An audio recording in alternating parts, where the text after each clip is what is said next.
छत्तीसगढ़ के गरियाबंद नगर पंचायत कोपरा में एक दिल दहला देने वाला मामला सामने आया है, जहां प्रेमी प्रसंग में पत्नी प्रतिमा साहू ने अपने आशिक दौलत राम पटेल के साथ मिलकर पति को मौत के घाट उतार दिया।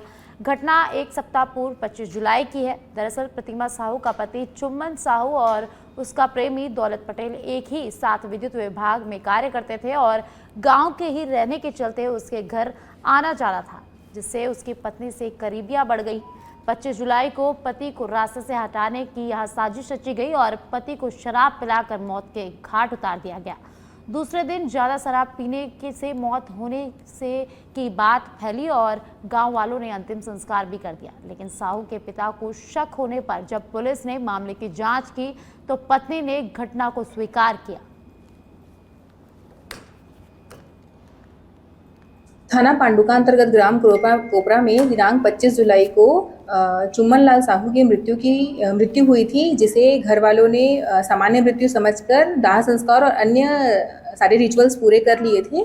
इसके बाद शक के बिना पर उनके पिताजी ने कल आकर थाने में आवेदन दिया कि उनकी जो बेटे की मृत्यु हुई है वो संदेहास्पद है, जिस पर से थाने में जांच प्रारंभ करते हुए उनकी मृतक की पत्नी को बुलाया गया था और थाने तलब किया गया था, जिसमें उसने बताया कि उसके गांव में ही एक है व्यक्ति दौलत राम, जिससे उसके अवैध संबंध था और इसी कारण से दोनों ने प्लानिंग करके घटना दिनांक को मृतक को बहुत सारी शराब पिलाई और तकिए से दबाकर उसकी मृत्यु कर दी और बाद में फिर इसे सामान्य मृत्यु बताते हुए दाह संस्कार और सारी जो कार्यवाहियाँ होती हैं वो पूरी कर दी थी। अभी अपराध पाए जाने पर से दोनों को गिरफ्तार कर लिया गया है। हमले संघोष कार्यक्रम होने के बाद या पूरा कल खाए पिए 10-11 बजे रात तक रहे भाई मन के साथ, और उसके बाद दुर्घटना कैसे हुआ और उसके बाद जो दुर्घटना होने के बाद में जब क्रिया काम करें हमारे डाउट नहीं हो, और उसके बाद फिर हम बताएं पूछें न उसको कार्यक्रम होने के बाद, तब मैं एक बार पूछा तो मेरे बहन ही बताया। उसके बाद मेरा ना गजें मेरे साहू के लड़का के साथ पूछताछ किया, तब फिर मैं थाना आया। क्या बताया लोग ये बूता है इसे। अगली खबर का रुख करते हैं। खबर रायपुर से है, जहां रायपुर पुलिस ने आधा दर्जन घरों में चोरी करने वाले महाराष्ट्र के 2 अंतर्राज्यीय आरोपियों को गिरफ्तार किया है। पुलिस से मिली जानकारी के अनुसार आरोपियों ने क्षेत्रों में स्थित फ्लैटों में आधा दर्जन चोरी की घटनाओं को अंजाम दिया था। आरोपी चोरी की घटना को अंजाम देने के बाद फरार हो गए थे और साथ ही आरोपियों के कब्जे से सोने और चांदी के जेवरात, मोबाइल फोन समेत अन्य कीमती सामान भी पुलिस ने बरामद किया है।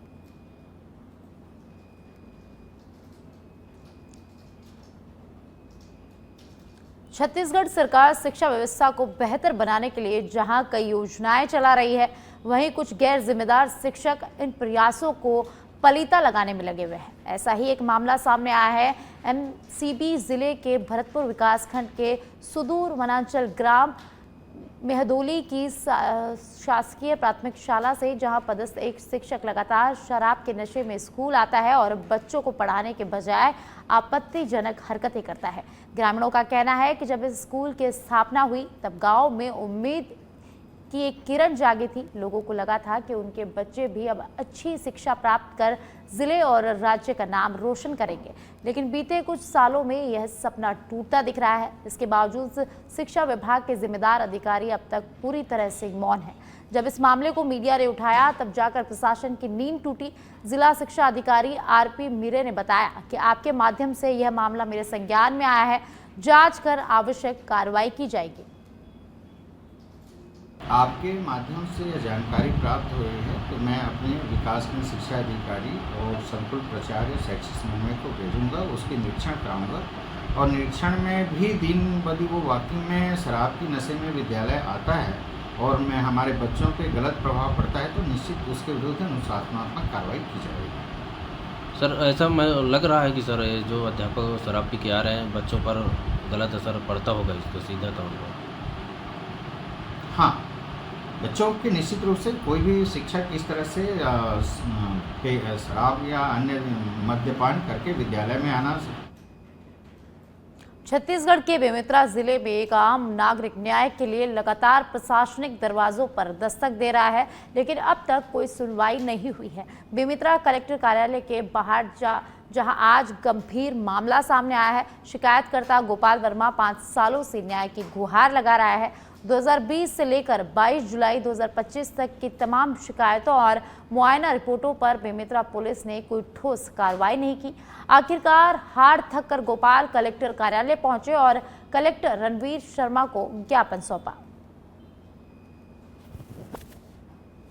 कलेक्टर महोदय जी से अपने पंचायत में हो रहे अतिक्रमण के संबंध में आवश्यक कार्रवाई का जो निर्देश पंचायत मंत्री विजय शर्मा जी, उप मुख्यमंत्री छत्तीसगढ़ शासन ने जो आदेश दिया है, उसी के संबंध में अभी मैं आवश्यक जो निर्देश दिए हैं उन्हीं के संबंध में स्टेटस जानने हैं। मैं जो है पंचायत में 33 प्रकरणों को लेकर सूचना के अधिकार में 2020 में आवेदन किया था, जिसमें सरपंच द्वारा मुझे अनिश्चित काल से बाहर है ऐसा करके धरती आबा विशेष जनजातीय उत्कृष्ट अभियान 2025 के अंतर्गत मुंगेली जिले के लोरमी विकासखंड में शासन के तहत वनांचल के आदिवासी ग्रामों को योजनाओं से जोड़ने के लिए व्यापक स्तर पर प्रयास किए जा रहे हैं। इस कड़ी में पहले चरण में लोरम एटीआर क्षेत्र के 35 वनांचल ग्रामों को चिन्हित करते हुए 13 शिविरों का आयोजन किया गया, लेकिन लक्ष्यों की पूर्ति नहीं होने के कारण अब 1 से 14 अगस्त तक द्वितीय चरण में 11 शिविरों का आयोजन किया जा रहा है। वही शिविर में एक विकलांग आदिवासी महिला जो आधार कार्ड बनवाने के लिए कई बार कार्यालयों के चक्कर काट चुकी है, फिर से खाली हाथ लौटी। लगातार प्रयासों के बावजूद जब उसे कोई समाधान नहीं मिला तो उसने कहा कि अब वह शासन की योजनाओं से पूरी तरह से वंचित हो चुकी है। उत्कर्ष अभियान के तहत आज ग्राम पंचायत लम्ही और अतरिया के जो निवासी हैं उनको बुलाकर आज शिविर लगाया गया, जिसमें 2 प्रकार के कार्यकलाप हैं। पहला दीर्घकालिक है और एक लघुकालिक है।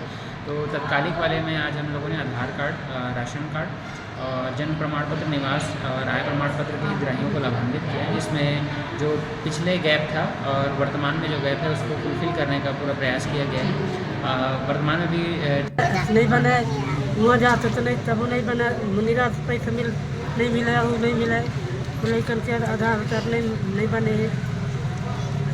लोरमी जाते तब आज 5 तारीख को बुलाया गया था, जिसमें मेरे ग्राम पंचायत के अतरिया और ग्राम लम्नी, ग्राम छिहट्टा के लगभग 50 लोग आए थे, जिसमें आयुष्मान कार्ड, आधार कार्ड और कई दिक्कतें थी, जिसको मतलब 70% काम हो चुका है, कुछ थोड़ा बहुत बचा है। और एक हमारे गांव के एक आनंद करी लल्ला करके नाम है उसका, वो अपाहिज है थोड़ा सा, तो लिए उसका बहुत दिनों से आधार कार्ड नहीं बना है, जिसके कारण हम लोग लेके कहीं जहाँ भी शिविर होता है उसको लेके जाते हैं, लेकिन कुछ कारणों की वजह से उसका नहीं बन पा रहा है। तो अधिकारियों का कहना है कि उसको तहसील लेके जाओ। उससे पहले भी हम लोग को बोले थे तो बोले लोरमी लेके आओ, तो जहाँ भी बोलते हैं हम लेके जाते हैं, लेकिन उसका काम नहीं हो पा रहा, जिससे उसको मूलभूत सुविधा से वंचित होना पड़ रहा है। जैसे उसको पेंशन का लाभ नहीं मिल पा रहा है, उसके बच्चों का भी